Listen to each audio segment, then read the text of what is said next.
मित्रों, कर्ण द्वापर युग के महान योद्धा में से एक थे, लेकिन उनको मिला श्राप उनकी मौत का कारण बन गया। कर्ण को उनके जीवन काल में दो श्राप मिले थे। उन्हें पहला श्राप उनके गुरु भगवान परशुराम ने दिया था, जबकि दूसरा श्राप एक ब्राह्मण ने दिया। महावीर कर्ण के बिना महाभारत युद्ध की कल्पना भी नहीं की जा सकती।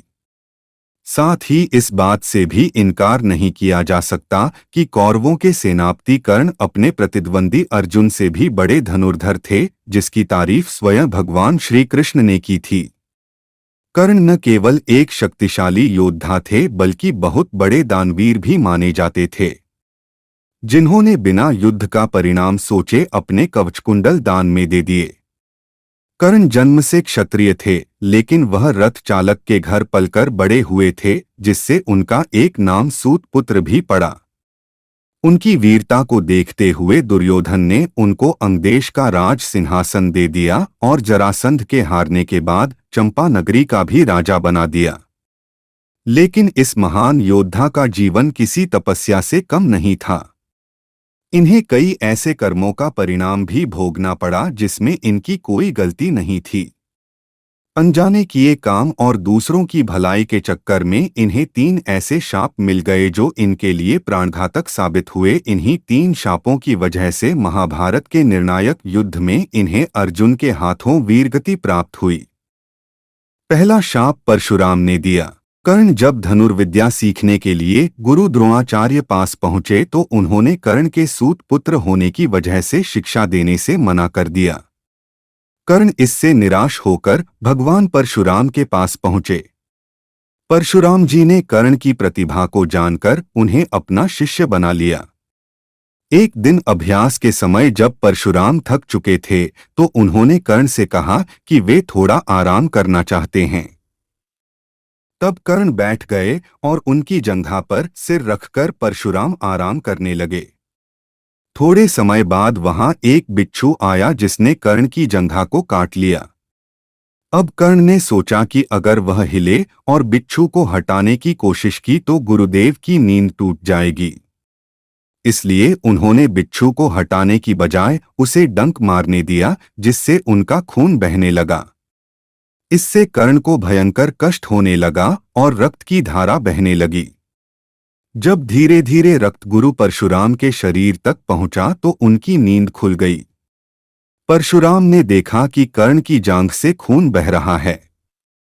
यह देखकर परशुराम क्रोधित हो गए कि इतनी सहनशीलता केवल क्षत्रिय में ही हो सकती है। तुमने मुझसे झूठ बोलकर ज्ञान प्राप्त किया है, इसलिए मैं तुमको शाप देता हूं कि जब भी तुम्हें मेरी दी हुई विद्या की सबसे ज्यादा जरूरत होगी उस समय वह काम नहीं आएगा। दरअसल परशुराम जी क्षत्रियों को ज्ञान नहीं देते थे।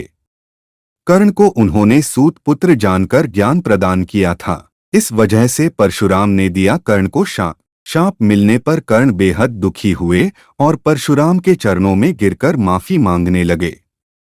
उन्होंने गुरु परशुराम को बताया कि उन्हें तो अपने वास्तविक माता पिता का ज्ञान भी नहीं है, वह तो अपने माता पिता को गंगा में बहते हुए मिले थे। यहाँ मैं सीखने की मंशा से आया था, कोई भी मुझे सूत पुत्र होने के कारण ज्ञान प्रदान करने के लिए तैयार नहीं था। केवल आप ही ऐसे इंसान हैं जिनकी मुझ पर कृपा हुई है।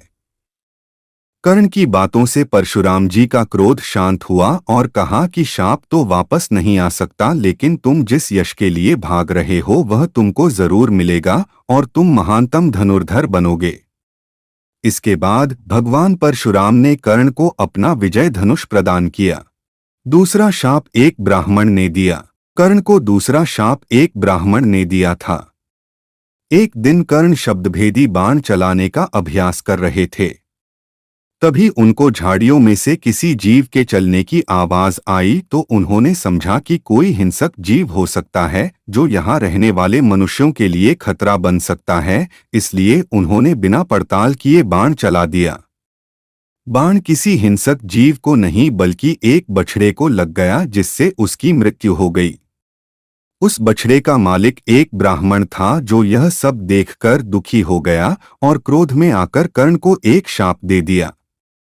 ब्राह्मण ने कर्ण को शाप देते हुए कहा कि जिस तरह तुमने असहाय गाय के बछड़े को मारा है, उसी तरह तुम्हारी भी असहाय स्थिति में मृत्यु होगी। मृत्यु के निर्णायक क्षण में तुम खुद को असहाय समझोगे। कर्ण ब्राह्मण से माफी मांगता है, लेकिन वह उसे माफ नहीं करता। ब्राह्मण कहता है कि अगर माफी चाहिए तो उसे सबसे पहले मेरी गाय के बछड़े को जीवित करना होगा, लेकिन ऐसा करना किसी के बस में नहीं। तीसरा शाप भी ब्राह्मण का ही था। ब्राह्मण ने इसी संदर्भ में एक और शाप दिया था कि जिस तरह तुम रथ पर सवार होकर सर्वश्रेष्ठ बन जाते हो, दूसरों पर बिना गलती के और बिना किसी विचार के बाण चलाते हुए, जब तुम जीवन का निर्णायक युद्ध लड़ रहे होगे, उस समय तुम्हारे रथ का पहिया जमीन में धंस जाएगा और तुम अपने सम्मान की ऊंचाइयों से नीचे आ जाओगे।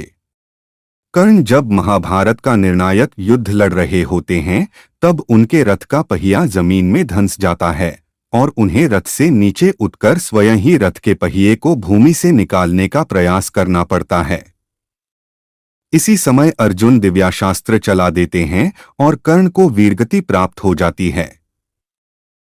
लोक कथाओं में है कर्ण का एक और शाप।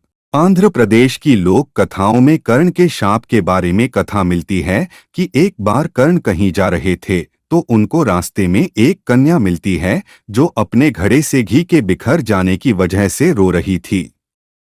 कर्ण ने कन्या से पूछा, आखिर तुम रो क्यों रही हो? तो कन्या ने उसे बताया कि घड़े में से घी गिर गया है और अब उसकी माँ उस पर गुस्सा करेंगी। तब कर्ण ने दूसरा घी से भरा हुआ घड़ा कन्या को देने का आश्वासन दिया, लेकिन उसने लेने से मना कर दिया और कहा कि उसे वही मिट्टी में मिला हुआ घी चाहिए। कर्ण ने घी युक्त मिट्टी को अपनी मुट्ठी में ले लिया और निचोड़ने लगे। जब कर्ण ऐसा कर रहे थे, तब एक महिला की कराहती हुई आवाज सुनाई दी। जब उसने अपनी मुट्ठी खोलकर देखा तो धरती माता को पाया। पीड़ा से क्रोधित होकर धरती माता ने कर्ण की आलोचना की और शाप दिया कि जिस तरह तुमने मुझे पीड़ा दी है, उसी तरह निर्णायक युद्ध में मैं भी तुम्हारे रथ के पहिए को जकड़ लूंगी।